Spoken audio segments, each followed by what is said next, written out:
So, my final guest once said her life was like a B-movie, a cross between Joe Orton and Carry On. For nearly 50 years, she's been on public display, whether it be on stage or in tabloid headlines. In that time, she's proved herself both a battler and a survivor. Nowadays, she's television's best-loved landlady, a British institution played by a British institution. Ladies and gentlemen, Barbara Windsor.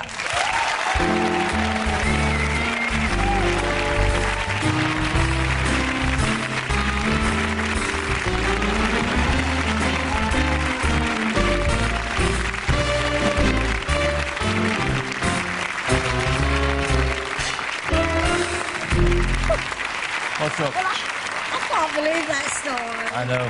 I thought I was going to do a posh interview and you come up with all that. Oh, that's if you don't... there he was on the cutting room floor, you see. You Shouldn't have been. If only they'd known, darlings. Oh, I've done so many Hail Marys out there tonight. Have you? Are you nervous? Yes. You know we all are, aren't we, darlings? Yeah. Proper interviews, these are. True. You've been nervous. 50 years you've been in the business. I know, dear. I know. It's amazing, it's isn't Christmas, it? yeah. It's wonderful. Silly, isn't it? And what goes around comes around. Because now, there you are, the East End girl back in the East End. Back in the East End, right, yeah. And now you've done a record as well, with singing. Right, and that again takes you back to what you did originally. That's good. It's good to be back in the old roots, you know, because I'd always thought I denied the East End, because I had this posh Cockney mum who said, we're going to move to Stoke Newington, Babs. I can remember that when I was 2. She said, they speak proper London. You know, no think and thought and 33. None of that, you know, and I ain't. And should they vote Liberal? I can remember that as a little girl, and of course we went to Stoke Newington, and I've always said, you know, when I do interviews, and I say, well, I'm not really a Cockney, I'm North London, and I don't know why I say that, so I apologise. I am Cockney, and that's where I am. When you're playing the part in EastEnders, do you remember what your mum said? Did any of you... Yes, I do, actually. I do. Because of this, and Mummy sent me to elocution lessons. You'd never know, but she did. and when I get the script, though, and I see, I ain't having that grant, or something like that, I put, I'm not having that grant. All right, Mum? Yeah, so I do, actually. And of course, I mean, Patsy Palmer, Bianca, and all of them, they go think and thought all the time. That's right, yeah. You know, it's just, you know, anyway. But you had a curious childhood, in the sense with your, Mum, but then Dad got divorced, and you had this very strange relationship with your father. It makes very strange reading when you... Tell me... Well, I think all little girls are daddies. Yes. Daddies, little girls, aren't they? And I had a great father. He was very... Well, I still have a great father. I don't see him, unfortunately, but there you go. And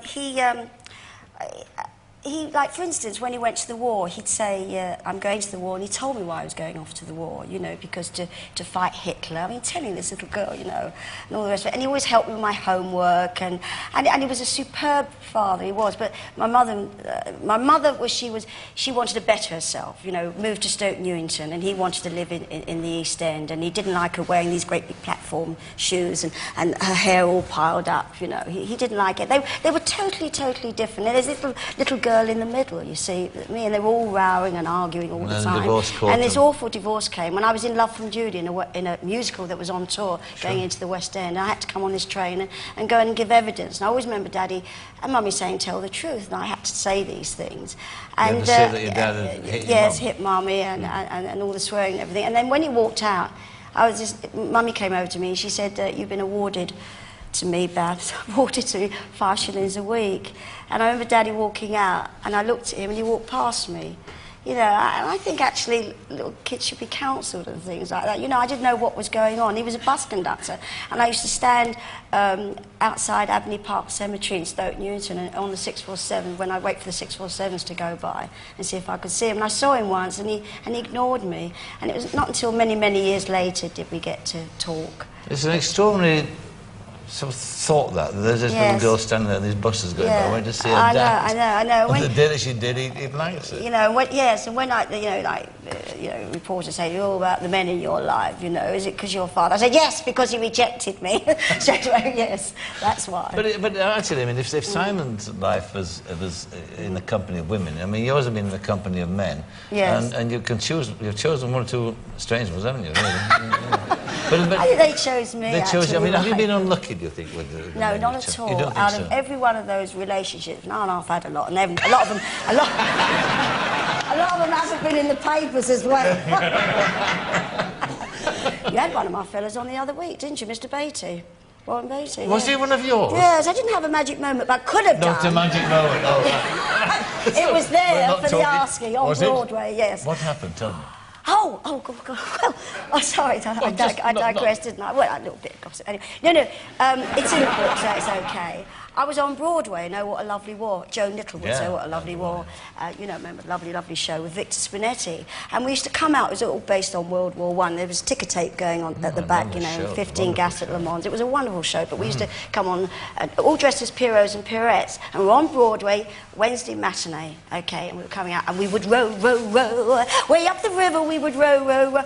And suddenly, I looked, and most of the women did look into the wings. Hi.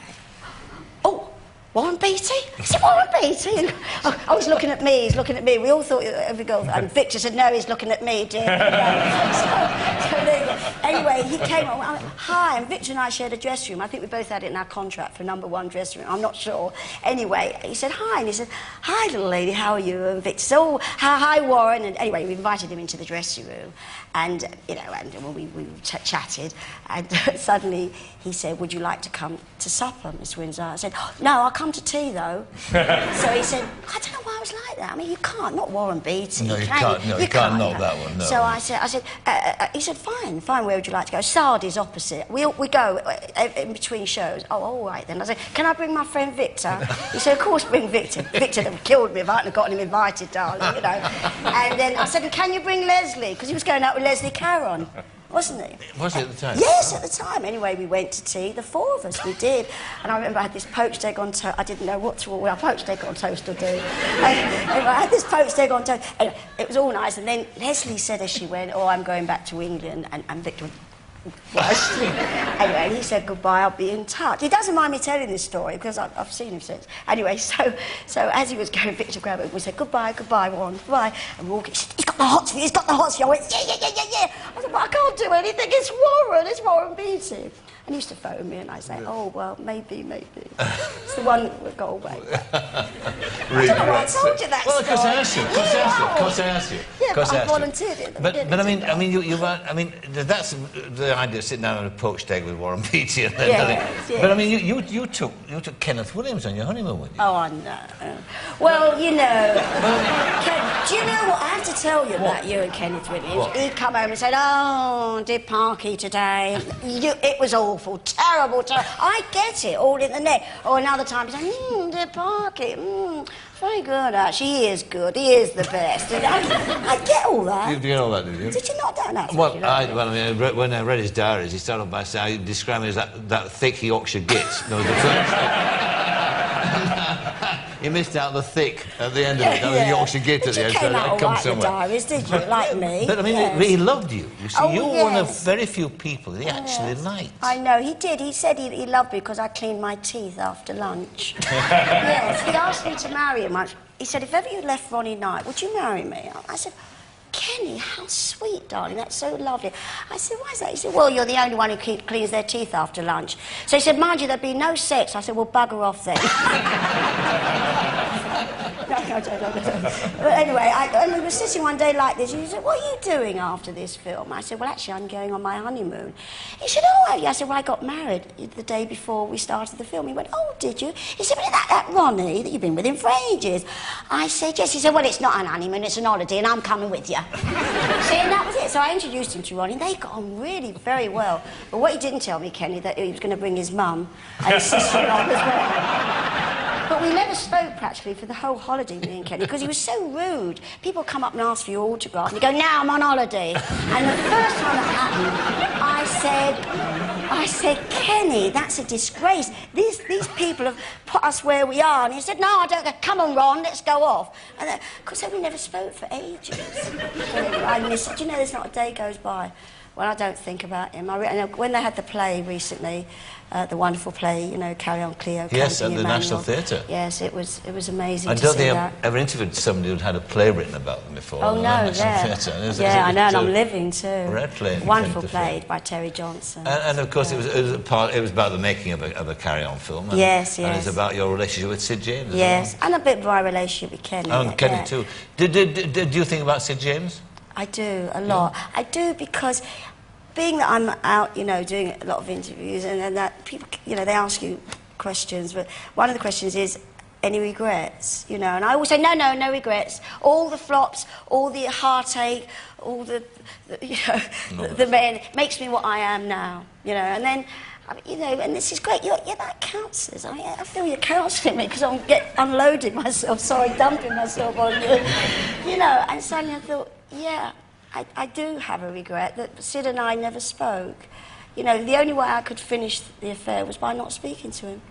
And that's so sad. And he sent me a telegram 2 weeks before he died, and I ignored it. And that's my that's my big... that worries you, bothers you? It does bother. It bothers me now, but I say a lot of prayers. But I don't suppose you could ever have had it any differently, could you? Because you were both married at the time, weren't you? Yeah, I know. And I mean, you were married to Ronnie, he was married too, so it couldn't wouldn't work. have But at one worked, time we thought we would get together. Yes, yes. But it wouldn't have been right. It wouldn't have been right, I don't think. There was a point in your life too, if I read it right, where you're going to be a nun. Well, yes.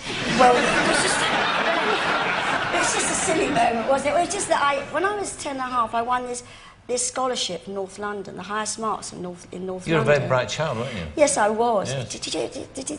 I tell you about in the Times yesterday when they phoned up and said, Barbara, I said, oh, is this an interview for the album? They said, no, it's to do with the education minister, Mr. Plunkett. I said, well, what's it to do with me? So they said, can we ask you 3 questions? Like a fool. I should say no, shouldn't I, Michael? But I didn't. I went, yes. They said, 5/8.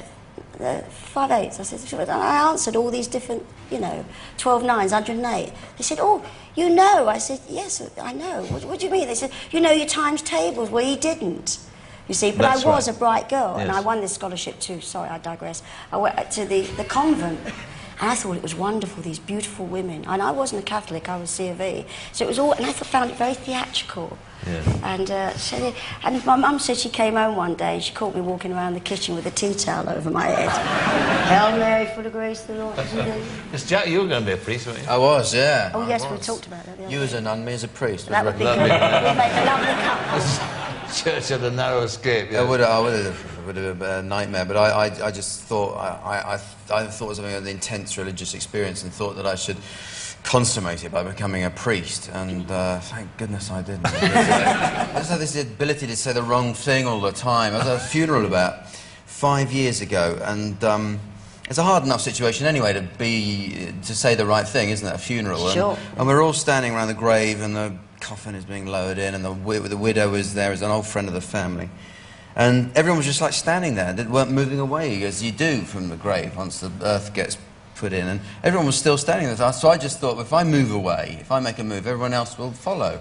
But I just said the one thing you shouldn't say. I just went, good. Oh.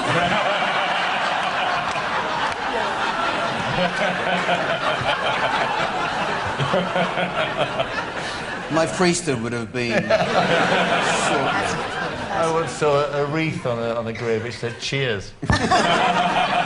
Cheers. You were not in any way inclined toward the priesthood? Or... Totally. What makes you say that? Oh, yes, you were? No, I had every ambition to be a priest. Did you? I founded my own religious organisation. What lead prayers. The St. Pancras, Sodality. I led prayers.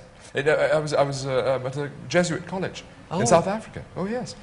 And it was, but I'm afraid it was all sort of, like, as it were, bound up with the theatre of it, because I was an altar server, a very passionate altar server. And I was very, very hot on the incense. I was excellent. Also, I loved the Latin.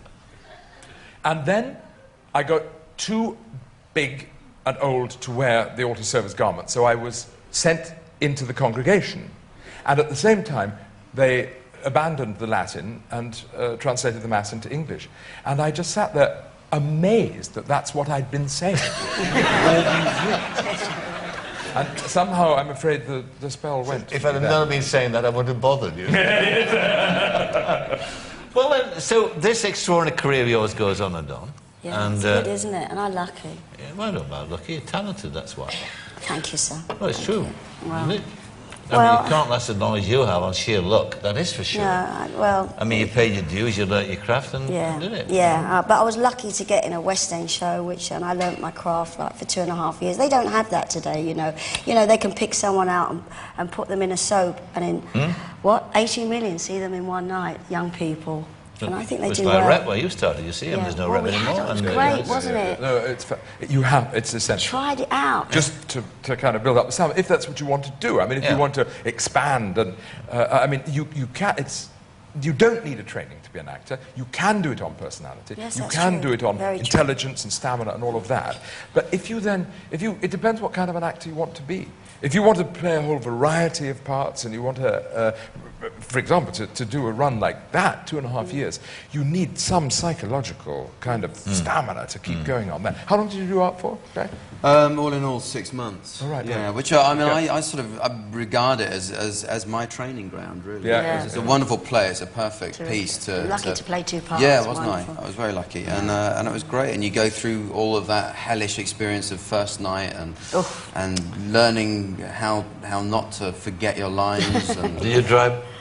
Well, never me, no, of course. No, I did. It happened one time, and it's an experience that you never forget, and it's like riding a bicycle or something that if you become aware of it as you're learning to ride a bicycle, if you say, oh, I'm on a bicycle and I'm riding it, and then you fall over because you tell yourself, I can't ride a bicycle.